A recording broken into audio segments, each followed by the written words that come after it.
아멘. 감사합니다. 우리 찬송가 582장 함께 찬송하고 하나님 말씀 나누겠습니다.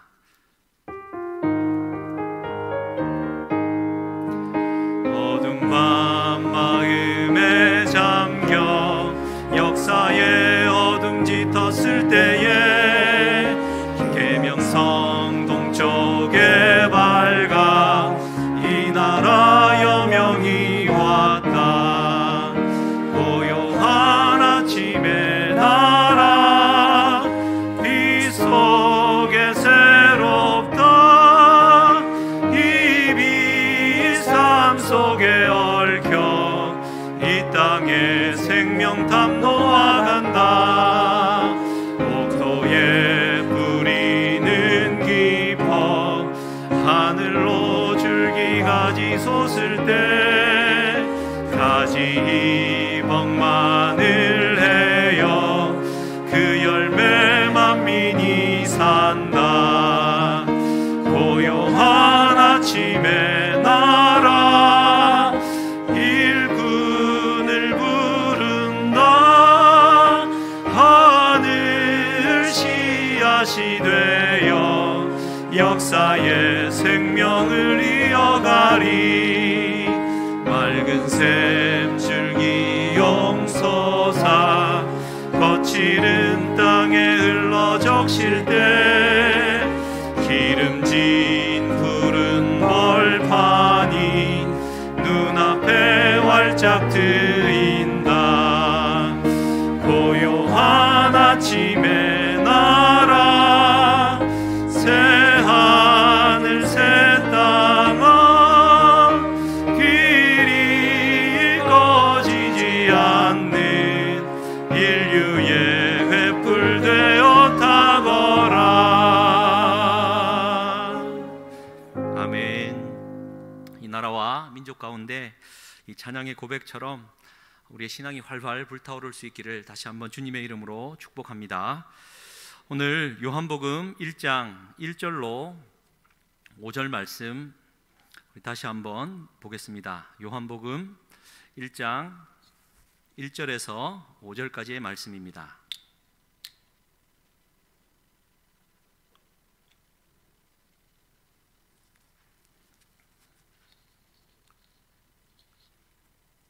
우리 한 목소리로 함께 봉독하시겠습니다.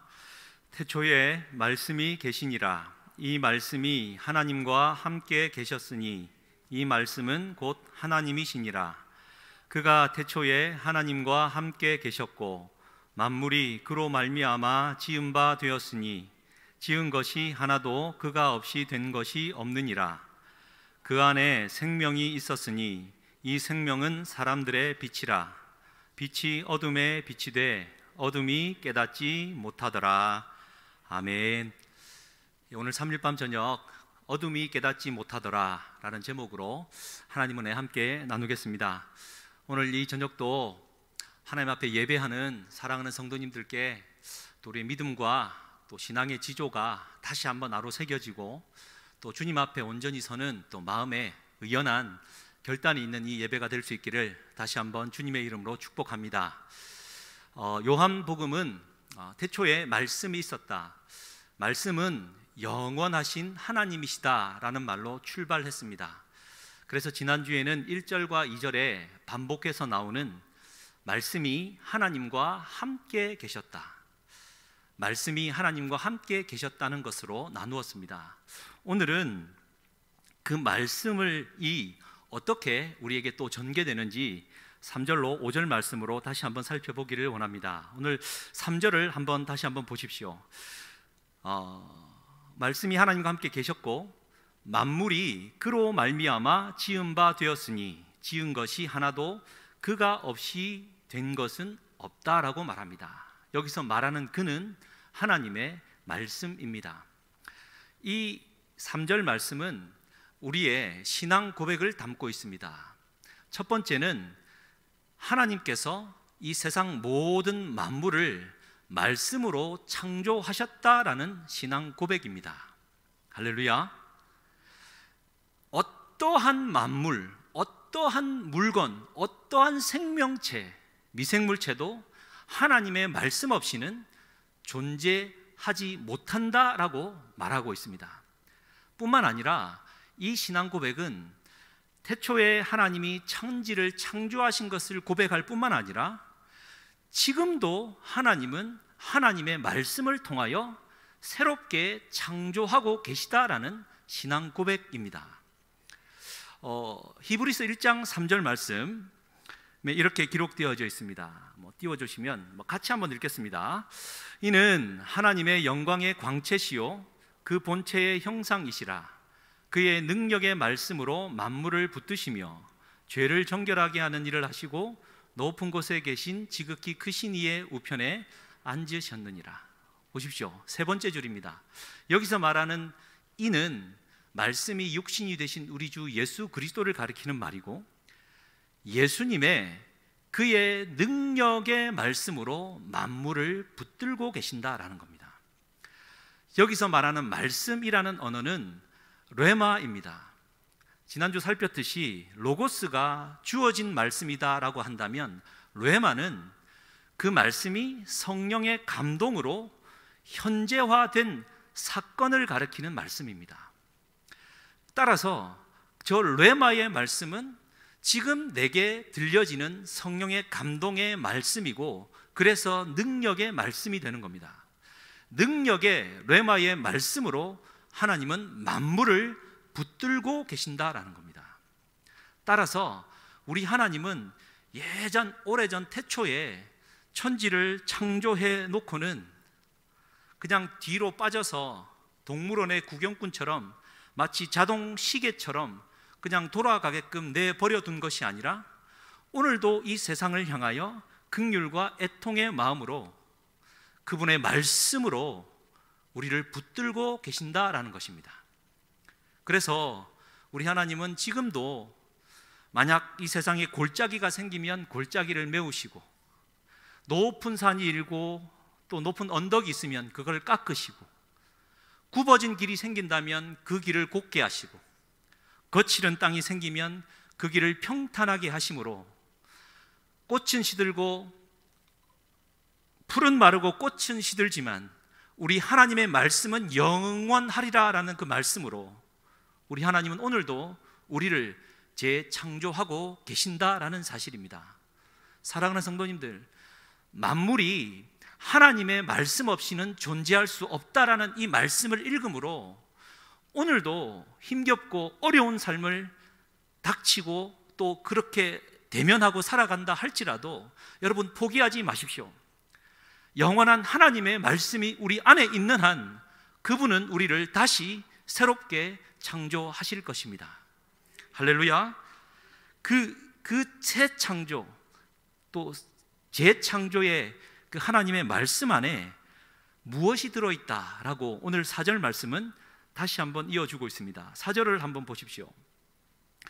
그 안에 라는 말, 그 하나님의 말씀 안에는 생명이 있었으니 이 생명은 사람들의 빛이다 라고 말합니다. 할렐루야. 우리 하나님의 말씀 안에 생명이 있습니다. 그런데 여기서 말하는 이 생명은 헬라어 원어로는 조에입니다. 조에. 이 조에라고 하는 것은 그 알맹이 생명을 가리키는 것으로서 본질적인 생명을 말합니다. 그런데 이 조에라는 이 생명과 대비되는 말이 비오스라는 말입니다. 그런데 우리 세상은 이 조에와 비오스를 똑같이 여깁니다.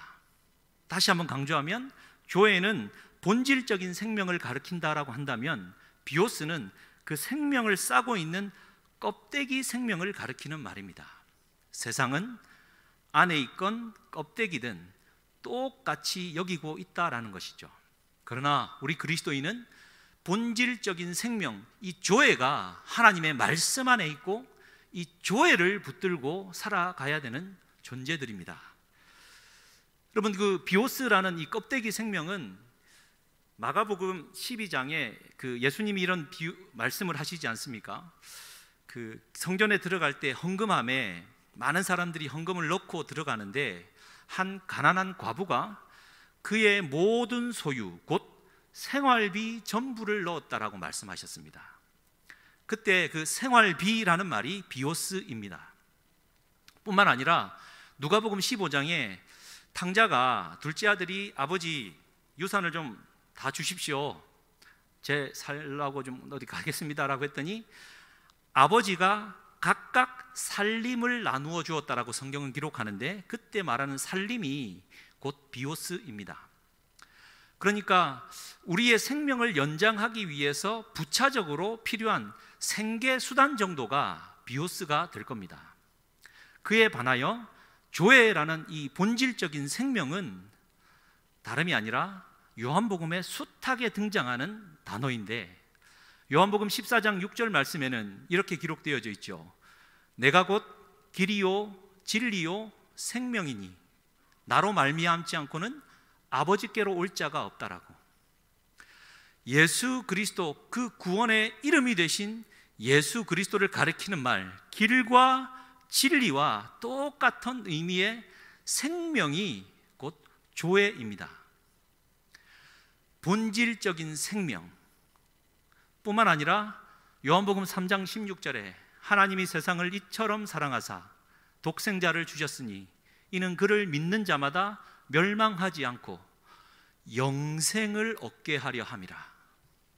영생이 곧 조회입니다. 그러므로 우리는 껍데기 생명인 이 비오스를 이 본질적인 생명, 이 조회와는 구별할 수 있는 힘이 있어야 되는 것이죠. 그래서 요한복음 1장 4절은 하나님의 말씀 안에 비오스가 있다라고 말하지 않고 조회, 곧 영원한 생명이 있다라고 우리에게 말씀해 주고 있습니다.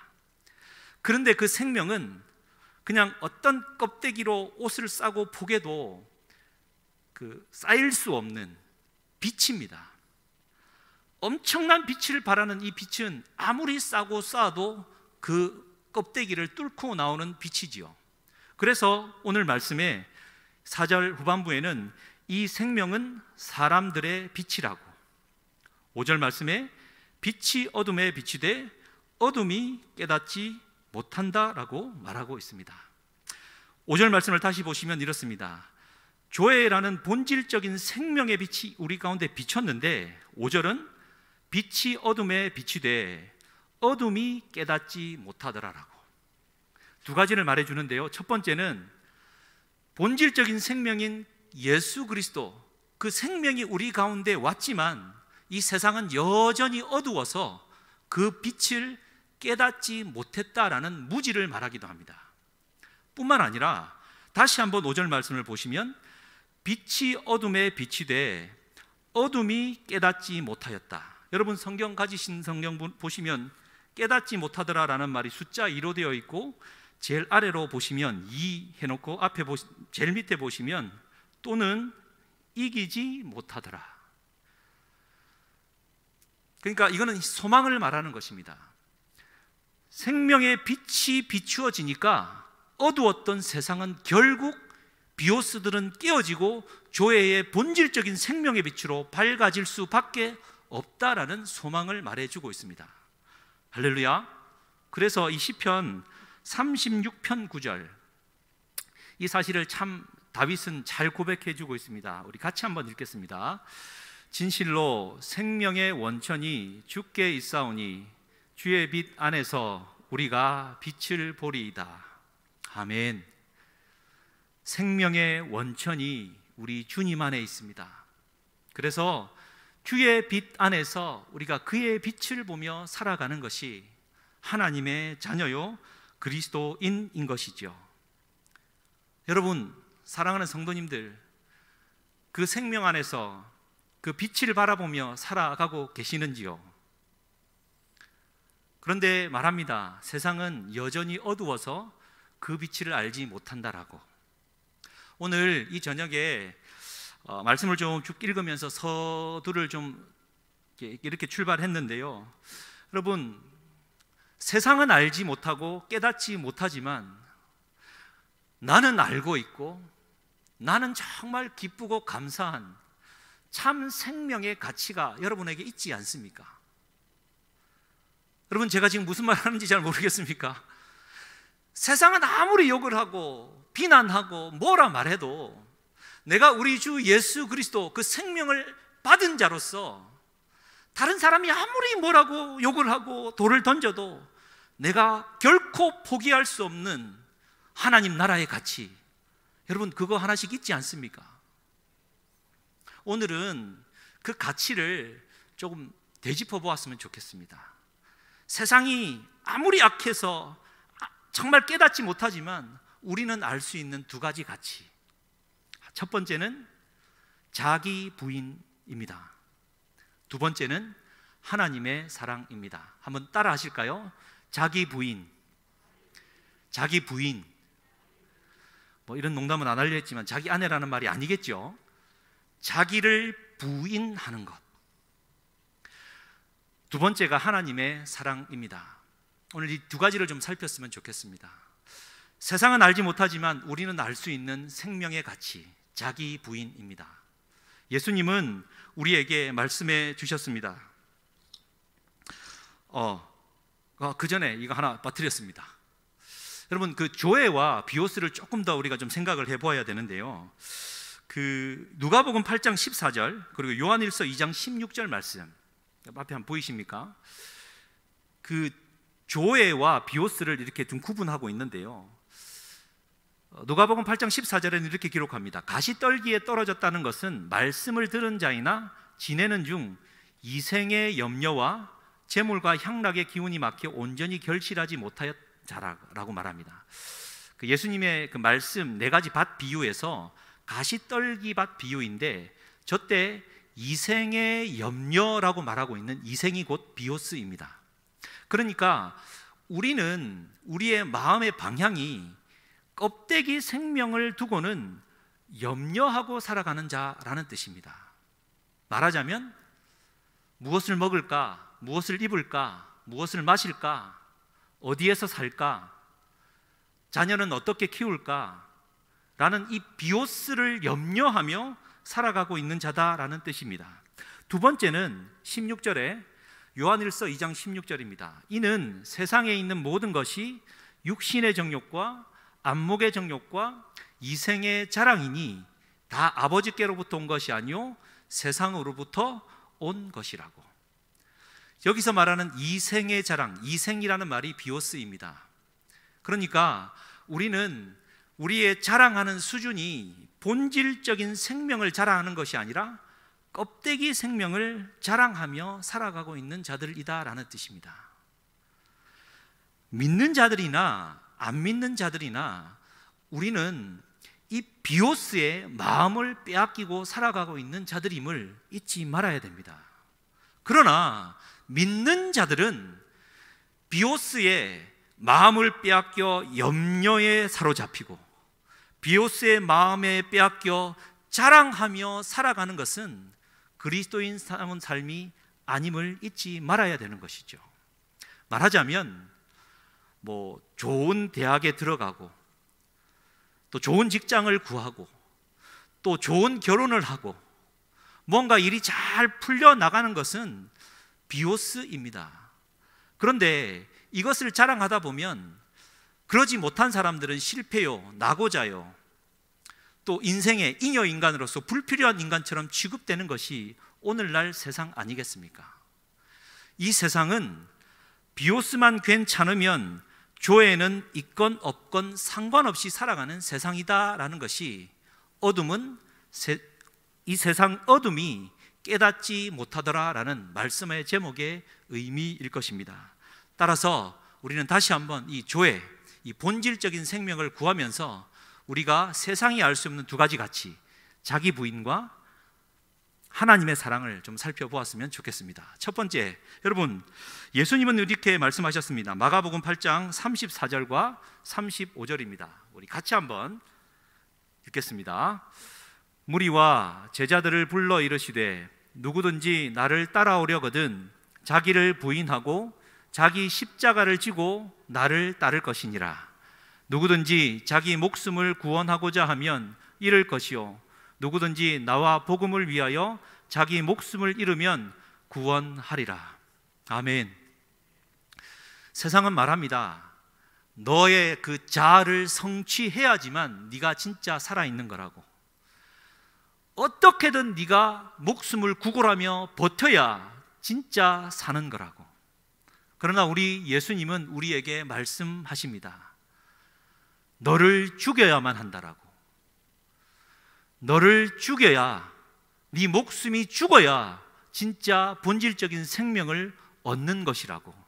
우리 주님은 자기를 부인하는 것이 참 생명을 얻는 것이라고 우리에게 말씀해 주고 있습니다. 여러분, 그러면 자기 부인은 어떻게 하는 것입니까? 우리가 하나님 말씀과 또 기독교 전통을 좀 살펴보면서 세 가지로 다시 한번 살펴볼 수 있습니다. 여러분, 본질적인 생명을 얻기 위한 자기 부인은 첫 번째, 자기 소유를 부인하는 것입니다. 말하자면 가난, 청빈함을 뜻하는 것입니다. 예수님은 우리에게 말씀하셨습니다. 심령이 가난한 자는 복이 있나니 천국이 그들의 것임이라고. 심지어 누가복음에는 너희 가난한 자들은 복이 있나니 하나님의 나라가 너희들의 것이라고. 여러분, 마태복음에는 심령이 가난하다라고 말하고 누가복음에는 그냥 가난하다라고 말합니다. 있는 그대로입니다. 마태복음에는 우리의 영이 가난함을 말하고 있고 누가복음에는 물질적인 가난함을 말하고 있습니다. 그런데 이 둘은 똑같은 이야기를 말합니다. 우리가 가난하다라는 이 말은 그냥 단순히 뭐가 없고 결핍되었다라는 것이 아니라 영적으로든 물질적으로든 우리 하나님 없이는 안 되는 그러한 절실한 상태를 가리켜 가난이라고 말하고 있는 것입니다. 내가 우리 주님 없이는 살 수 없어요 라고 간절히 구하는 영적인 가난함. 내가 물질적으로 너무 찢어지게 가난한데도 이것을 채우실 분은 다른 사람들의 도움이 아니라 우리 하나님 한 분밖에 없다라고 우리 하나님만 구하고 있는 것, 그것이 진짜 가난한 것이다 라고 말하고 있는 것이죠. 그래서 성경은 말합니다. 심령이 가난한 자는 복이 있다라고. 하나님의 나라 천국이 너희들에게 것이라고.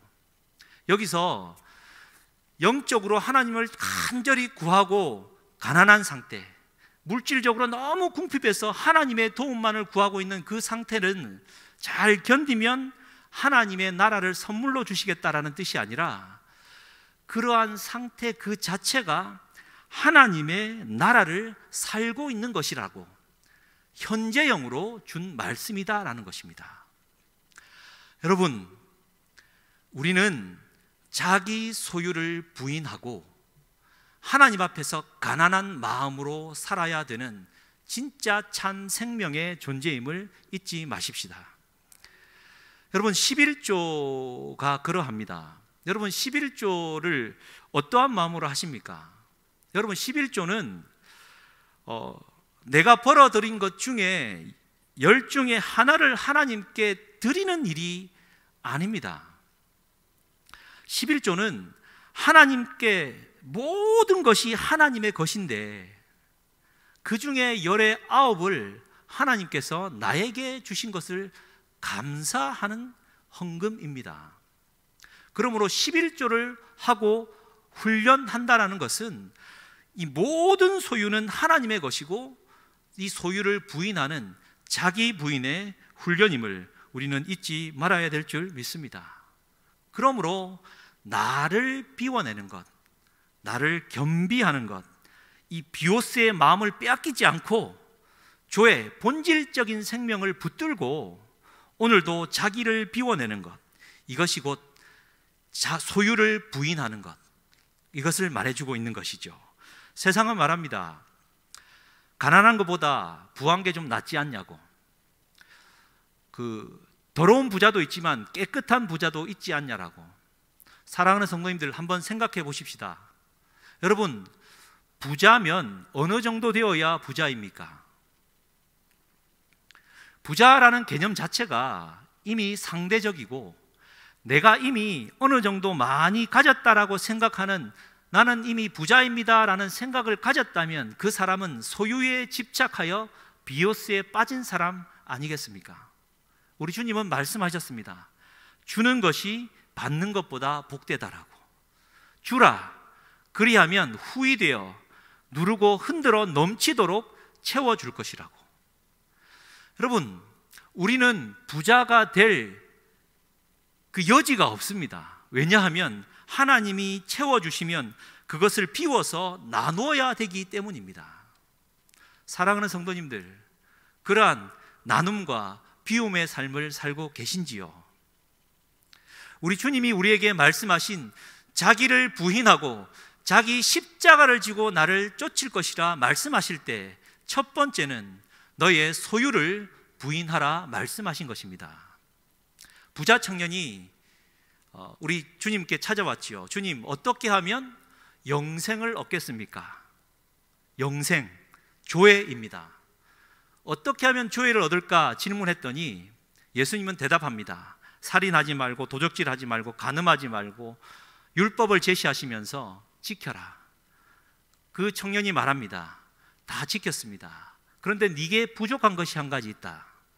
네 소유를 다 팔아서 가난한 자에게 나누어 주고, 그리하면 하늘에 보화가 가득할 것이고 그런 후에 나를 따르라고 말씀하셨습니다. 말하자면 이 비오스를 비워내고 참 조회를 붙들고 따라오라 명령하신 내용이지요. 사랑하는 성도님들, 우리 주 예수 그리스도를 믿고 따라가는 그리스도인들이십니까? 이십니까?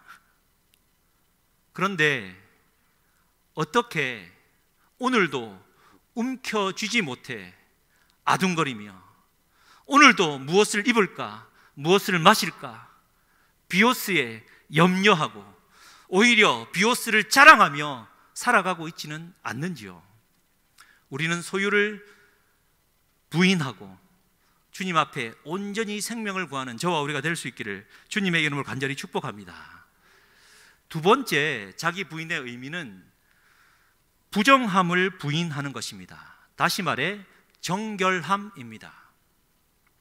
아까 읽었던 히브리서 1장 3절 말씀에 그의 능력의 말씀으로 만물을 붙드시며 죄를 정결하게 하는 일을 하시고 계시다라고 말씀하십니다. 여러분, 세상 사람들은 말합니다. 제 친구들도 저에게 말합니다. 그렇게 도덕적으로, 윤리적으로, 기독교인으로 살아가면 재미없지 않냐고. 사람이 말이지 좀 타락도 해보고 즐길 걸 즐겨보고 그렇게 살아봐야 참 재미있지 않냐라고 우리에게 유혹합니다.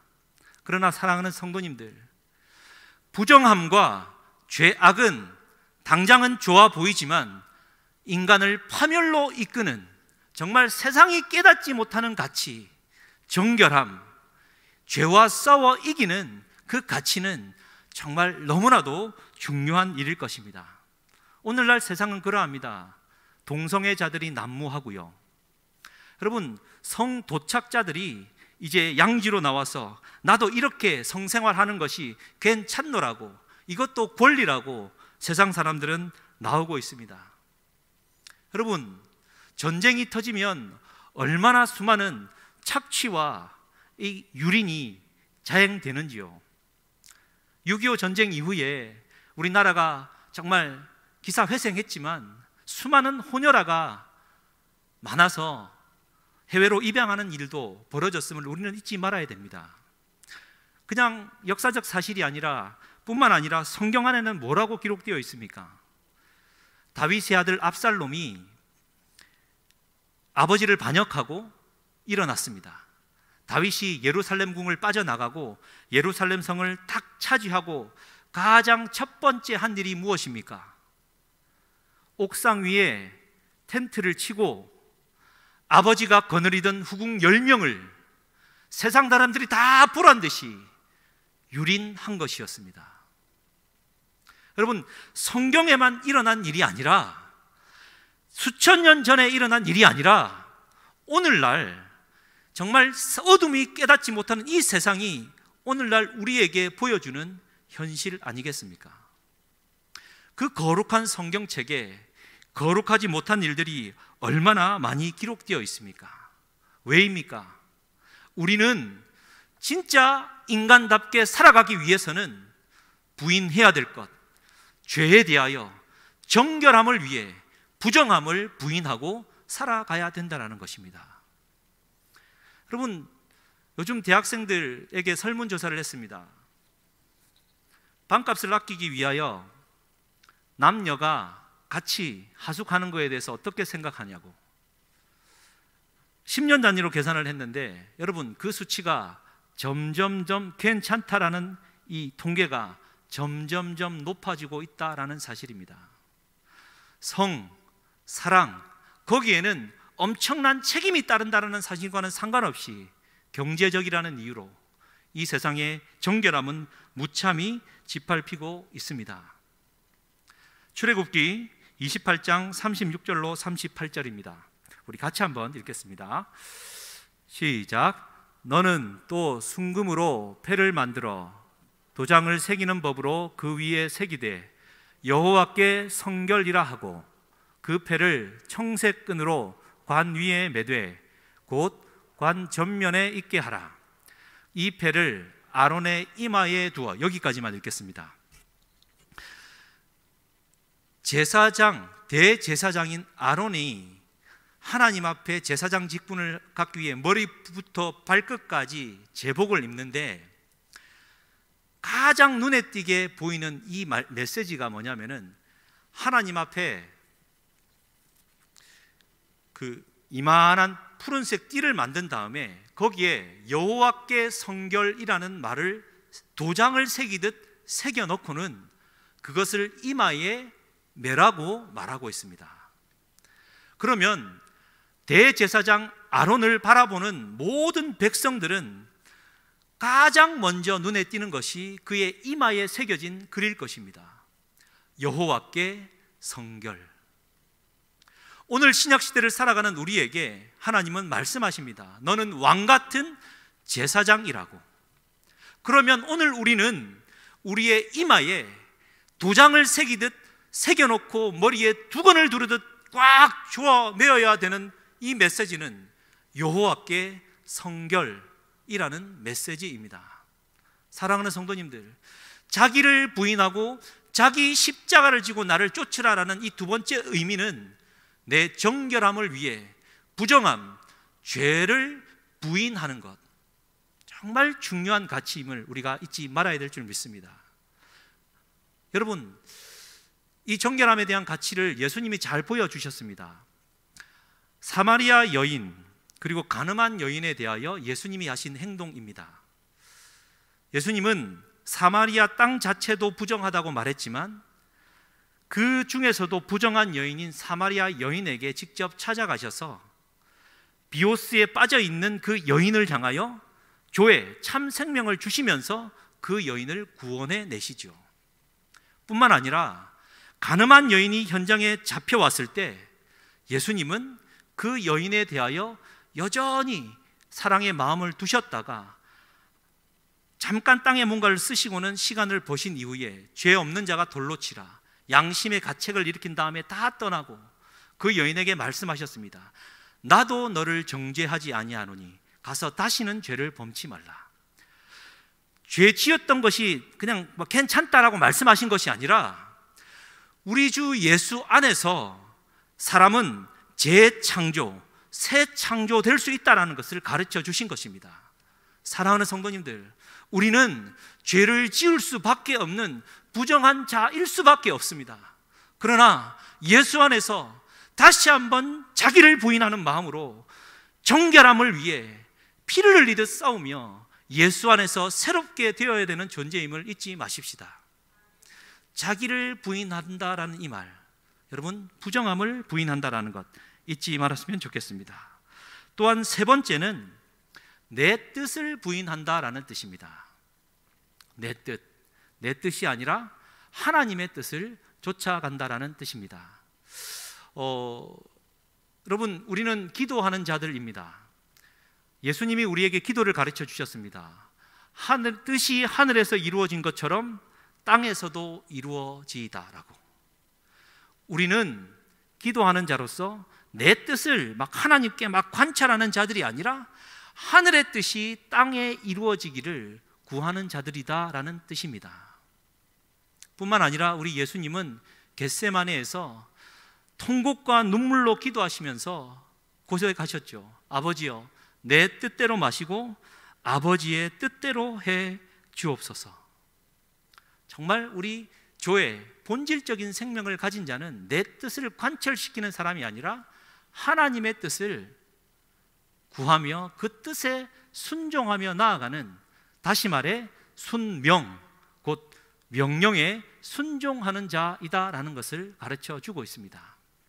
그런데 이 내 뜻을 버리고 주님의 뜻을 따르는 게 얼마나 이게 쉽지가 않는 일 아니겠습니까? 여러분, 그래서 우리나라 말에 고집이라는 단어가 그냥 고집만 있으면 되는데 몇 가지인 줄 아십니까? 5가지입니다.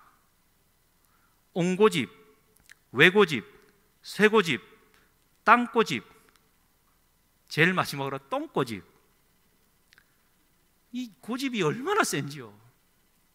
사랑하는 성도님들, 여러분, 이 고집을 버리고 내 의지와 뜻을 버리고 주님의 뜻을 구하며 그분의 명령에 순명할 수 있는 자기 부인의 삶을 살아가실 수 있으시겠습니까?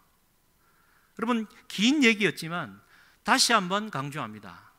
예수님은 진짜 조의 생명을 가진 자는 가난, 정결함, 순명함을, 이 순명을 통한 자기 부인의 삶을 살아가는 자가 진짜 생명의 사람이다라고 말해주고 있습니다.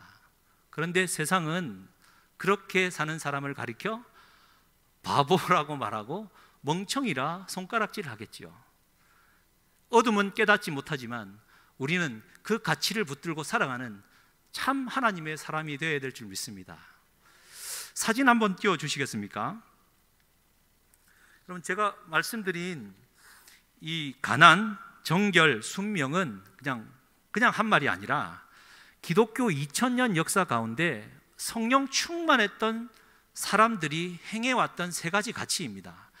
성 프란체스코 상인데요, 여러분, 저 갈색 로브에 허리에 띠를 이렇게 끈을 메고 있지 않습니까? 끈이, 묶음이 새 묶음입니다. 누구나 똑같습니다. 수도의 길을 가려고 그리스도 안에서 모든 것을 버리고 주를 따라가는 자는 갈색 로브를 입고 새 묶음으로 묶여진 저 끈을 허리에 차고 생활합니다. 첫 번째 묶음은, 다시 말해 하나님 앞에서 소유를 부인하고 가난하게 살겠다라고 작정할 때 한 번을 묶습니다. 뿐만 아니라 자기의 성, 육체의 정욕, 안목의 정욕, 이생의 자랑을 다 포기하고 하나님 앞에 정결하게 살겠다라고 결심하며 2번째 묶음을 묶습니다. 그리고 내 뜻이 아니라 하나님의 선하신 뜻을 구하며 내 뜻을 죽이고 똥꼬집을 버리고 하나님 앞에 순종하며 살겠습니다라고 하며 3번째 묶음을 묶습니다. 여러분, 900년 전에 일어났던 성 프란체스코의 모습이지만 오늘날에도 우리에게 필요한 가치 아니겠습니까? 아니, 오늘날 우리가 너무 쉽게 잊고 살아가고 있는 자기 부인의 가치 아니겠습니까? 사진 한번 넘겨주시겠습니까? 이렇게 좀 강하게 말씀드리는 이유는, 여러분, 저기가 성 프란체스코의 고향인 이탈리아의 아시시라는 작은 시골 도시입니다. 저 선에 멀리 보이는 돌로 된 저 도시가 이제 산등성이에 있고요. 제일 왼쪽 편에 보이는 것이 성 프란체스코 대성당이 이제 있고, 이 말씀을 드리는 것은, 여러분, 성지순례를 가면 계획된 길을 따라 계획된 얘기를 듣고 계획된 방문을 하고 계획된 밥을 먹지 않습니까? 그런데 문득 아무런 계획이 없었는데 뜬금없이 만날 때, 우연히 만날 때 사람은 참 감동하게 되는데, 개인적인 가장 큰 경험을 지금 나누고자 하는 것입니다. 사진 한번 넘겨주시겠습니까? 저 도시를 들어가서 그냥 무작정 걷고 또 걸었는데 어느 딱 저 위치에 서니까 저 밑으로 내려가는 짧은 돌 계단의 이름이 성령의 계단입니다. 여러분, Steps of the Holy Spirit. 아니, 저게 무슨 성령의 계단일까? 한 장 넘겨주시겠습니까? 그리고는 저 길을 따라 잠깐 내려왔습니다. 그리고는 하나 넘겨주십시오. 저 내려오는 계단과 제일 오른쪽에 있는 철문이 열려진 저곳이 성 프란체스코가 태어났고 어릴 적에 자란 곳이다라고 해서 정말 아무도 눈여겨보지 않는 자그마한 예배당을 조성해 두었습니다. 좀 넘겨주시겠습니까? 저게 입구고요. 안쪽으로 들어가면 한 장 넘겨주시면 그 조토에 가장 그 유명한 예수 그리스도의 십자가 그림이 하나 있고, 넘겨주시면 저런 모양으로 그냥 돌덩어리로 만들어진 자그마한 성 예배당이 하나 있었습니다. 두 장 앞으로 좀 넘겨주시면 그 계단 나왔던 장면 하나 더. 사실 저기에서 정말 저기서 바람은 밑에서 위로 쫙 불어 올라갑니다.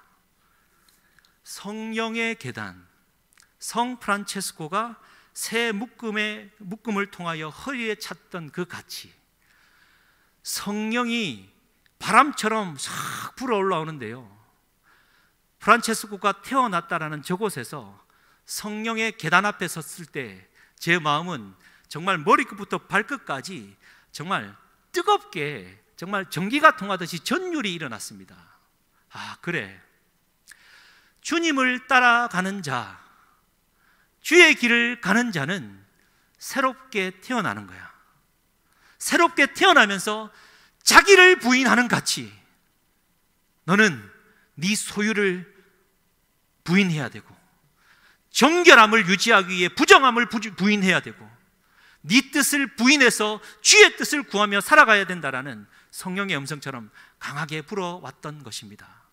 사랑하는 성도님들, 성령에 충만한 자, 예수 그리스도를 따라가는 자, 자기를 부인하는 자입니다.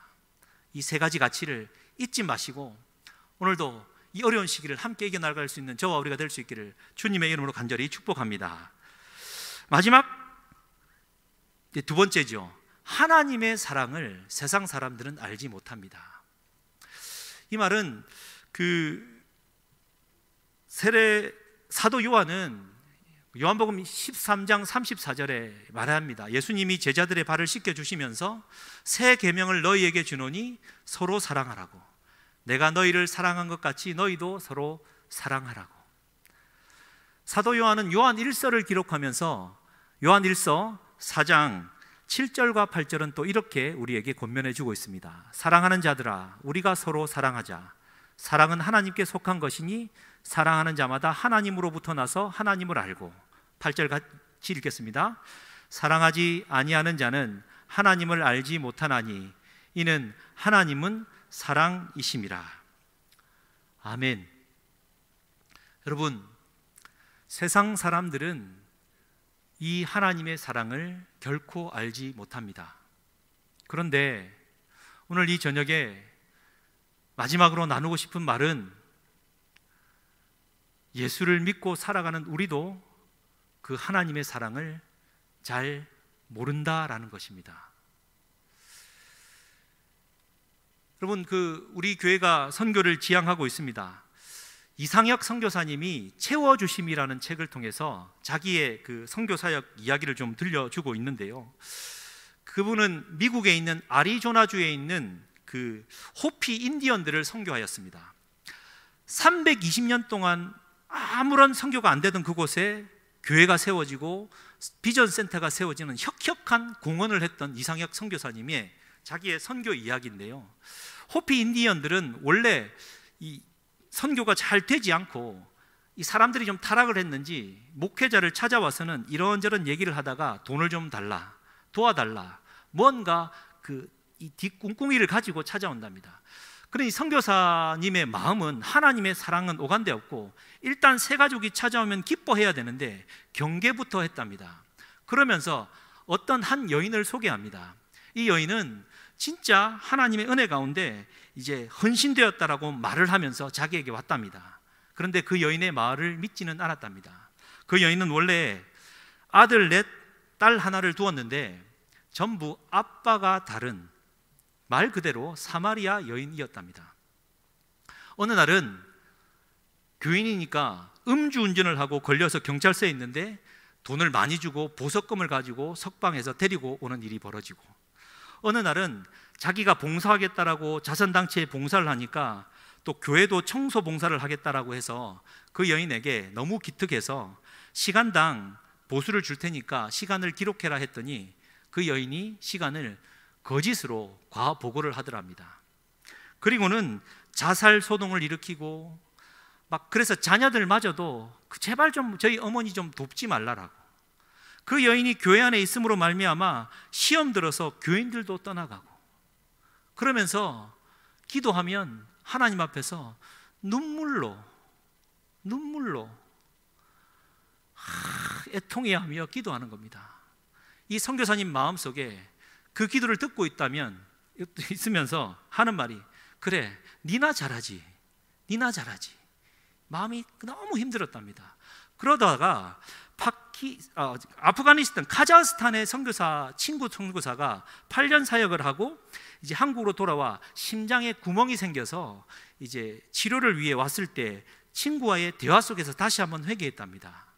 자기가 카자흐스탄에서 사역할 때 머리로만 사역했다라고, 내가 내 말을 듣지 않는 선교사 가족들을 미워했다라고, 불안함도 있었고 피해의식도 있었다라고, 하나님이 다시 한번 낫게 해주시면 진짜 사랑하면서 내가 선교하겠다라고, 그런 말에 이 이상혁 선교사님이 다시 한번 마음을 다잡았답니다.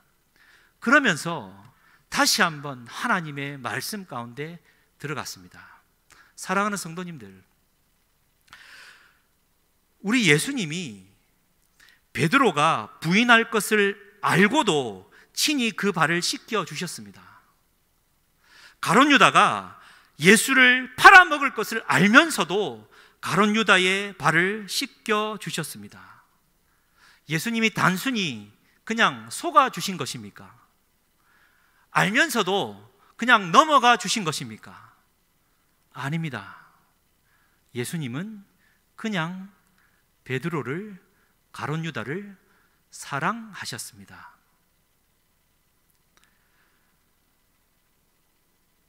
기다려준 것도 아니고요, 속일 것을 알고 있었지만 참아준 것도 아니고 그저 사랑하셨습니다.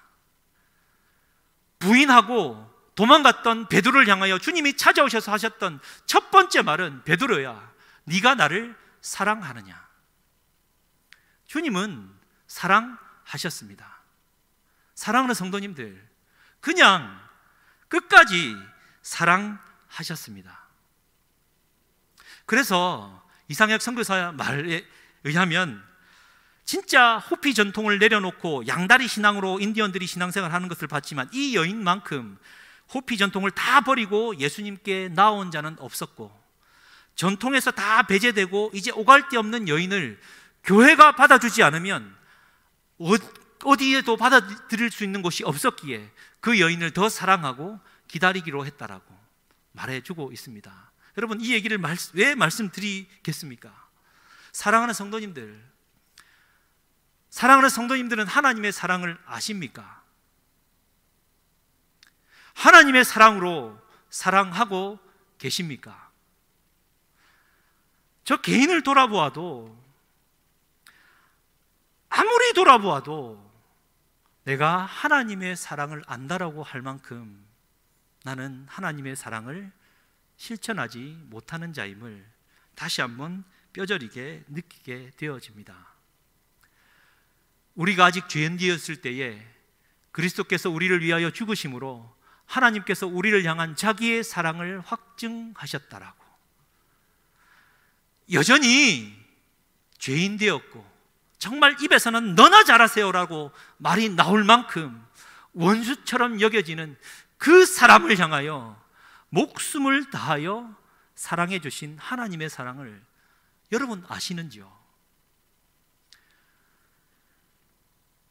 이 모든 일에 우리를 사랑하시는 이로 말미암아 우리가 넉넉히 이긴다고, 내가 확신하노니 사망이나 생명이나 천사들이나 권세자들이나 현재일이나 장래일이나 능력이나 높음이나 깊음이나 그 어떤 피조물이라도 우리를 향한 우리 주 예수 그리스도의 사랑에서 끊을 수 없노라고 고백했던 사도 바울의 그 사랑의 고백, 여러분은 아시는지요?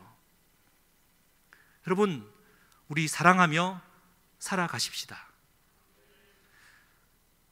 따라서 오늘 우리 세상 사람들은 깨닫지 못하는 가치, 첫 번째, 자기를 부인하며 나를 가난하게 하고 정결하며 주의 뜻을 살아가는 이 자기 부인과 하나님의 사랑을 깊이 있게 묵상하고 그 사랑을 실천하며 살아가는 저와 우리가 될 수 있기를 주님의 이름으로 다시 한번 축복합니다.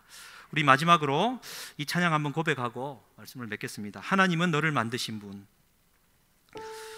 주의 사랑은 끝이 없음을 고백하며 그 사랑으로 살겠습니다.